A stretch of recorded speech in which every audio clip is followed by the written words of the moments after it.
There once was a girl who snuck out of her bedroom window at night, even though her mother had told her not to. She went into the forest, and at first it welcomed her with warmth and a promise of adventures. But soon, the forest seemed to grow colder and darker.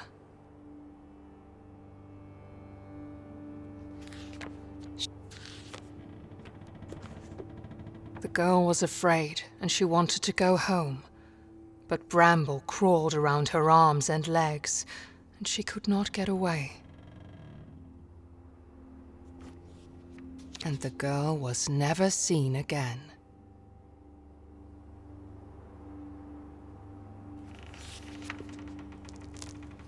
That is what happens when you do.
In his past life, Necken was a simple man that loved playing his violin, but the village did not appreciate his talent. People would frequently bully him, and the only soul that did not was a girl that Necken fell in love with. One day the bullying and beatings became so severe that Necken's anger finally overtook him.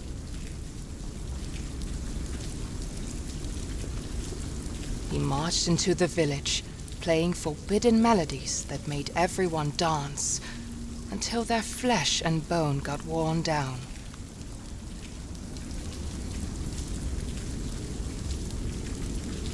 They eventually died, leaving behind shuffling corpses, still trying to dance to Neckin's melodies.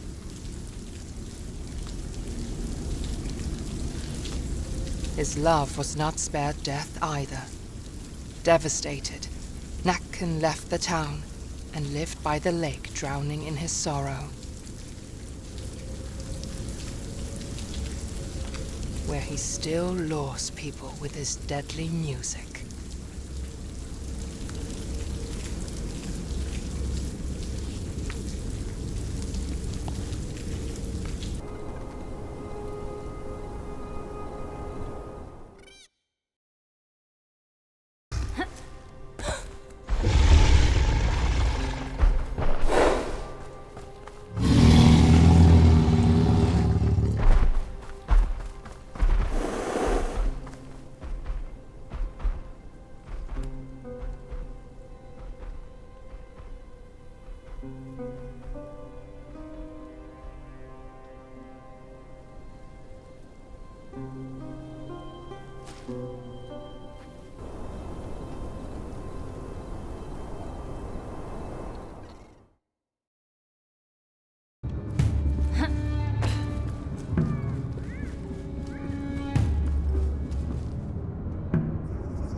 Long ago, there was a peaceful kingdom that lacked an heir to the throne. King Niels and his queen Magdalena had waited for a long time, and at last she was expecting a child. She gave birth to the longed-for son, and they named him Ulrich. But suddenly, doctors crowded around the queen's bed. Magdalena succumbed succumb to the labors of childbirth. The love of his life was gone.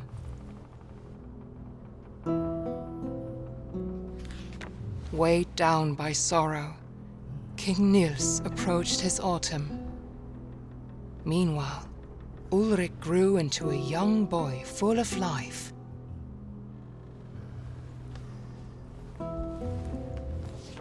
The prince was the only thing that kept the darkness at bay in his heart.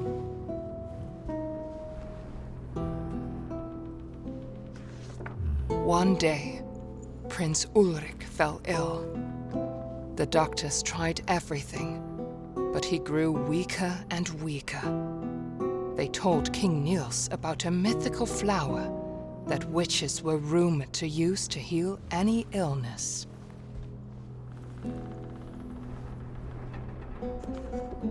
King Niels searched the whole kingdom for the flower to no avail, and his campaign soon became a gruesome witch hunt. His path was lined with the witches he had slain, but the flower was nowhere to be found.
Once there was a peaceful village near a great forest.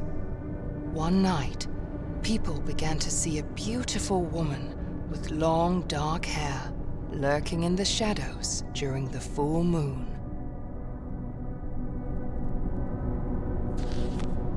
Men started to follow her into the forest. Some of them never returned, and those who did had lost their minds.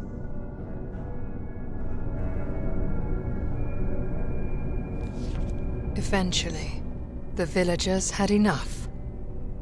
They took all the dark-haired women of a certain age and put them on trial for witchcraft.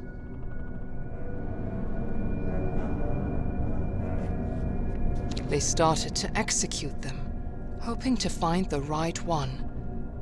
Yet men kept disappearing during full moon nights.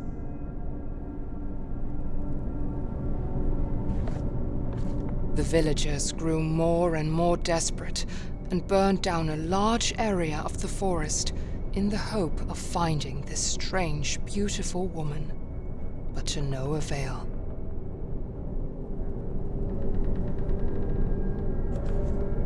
The villagers had lost themselves. They killed their own mothers and daughters. They burned down more of the forest that had served them with resources.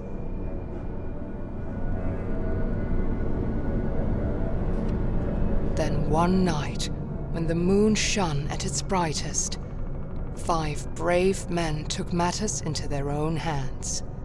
They put on their coats and walked into the burnt forest to hunt for the woman with the dark hair.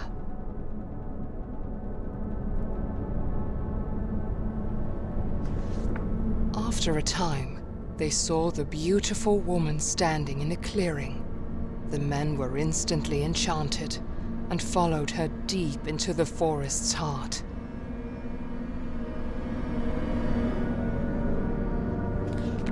She was a shapeshifter that mimicked what men wanted to see in order to lure them away. When they were close enough to touch her, she transformed into something monstrous.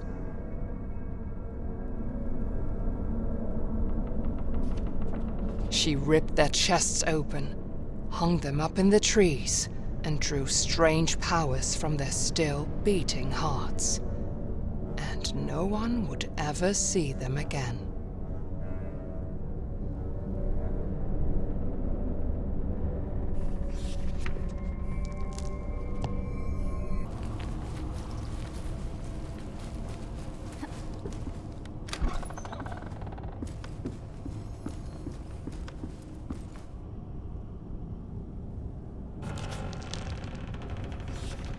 Dear diary, I am so in love with him. I cannot even describe it. It feels like he loves me too.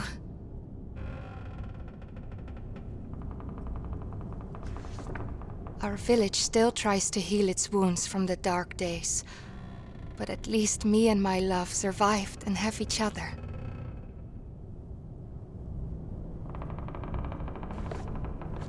After the horrible witch hunt, we thought we were safe. We thought we would have peace. But then the plague came to our village.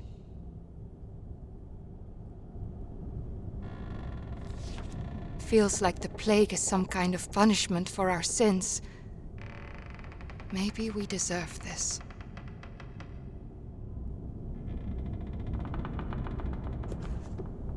People say they have seen an old woman with a rake at night.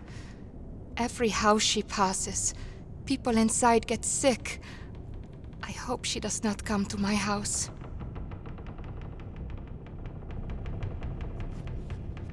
Every morning, someone new has fallen ill, and shortly thereafter they die.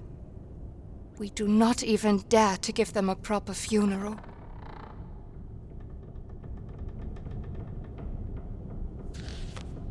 It is horrible. The dead are rising from their graves, and they eat the ones left alive. I have locked myself in the house. I got separated from my love.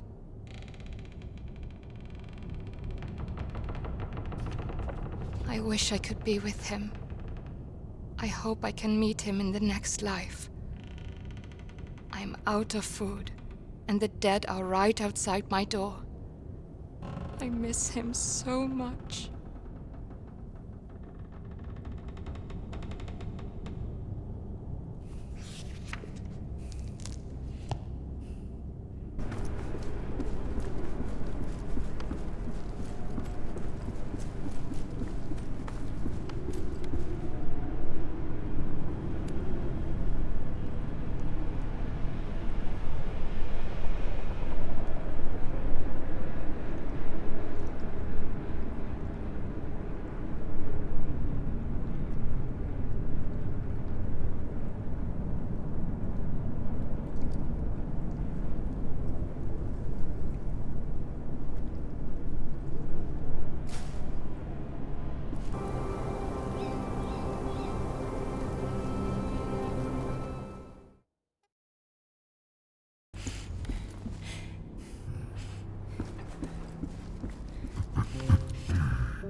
Exhausted, bloody, and at his wits' end, King Nils came to a witch's house on the outskirts of his kingdom.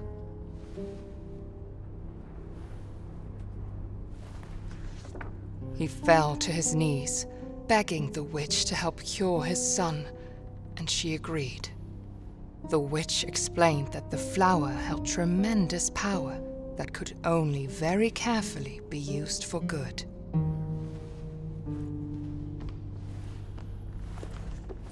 The witch instructed he only use a single petal. Using the whole bloom would only invite death.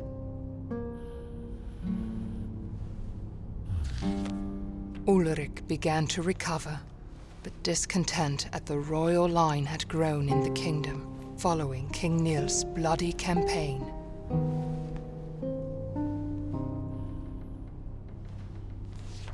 The next day, King Nils found his son dead, and the last light holding his darkness at bay was snuffed out.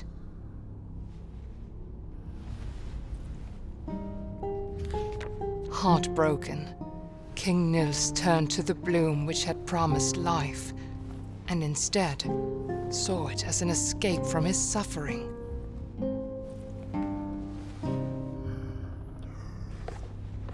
The witch, having come to visit the king and the prince, looked at the nightmarish scene in despair.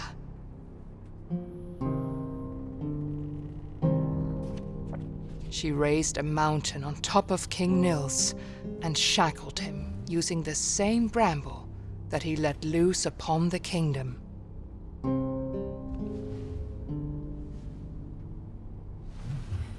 And to this day, the trolls still feed him as punishment for his evil deed.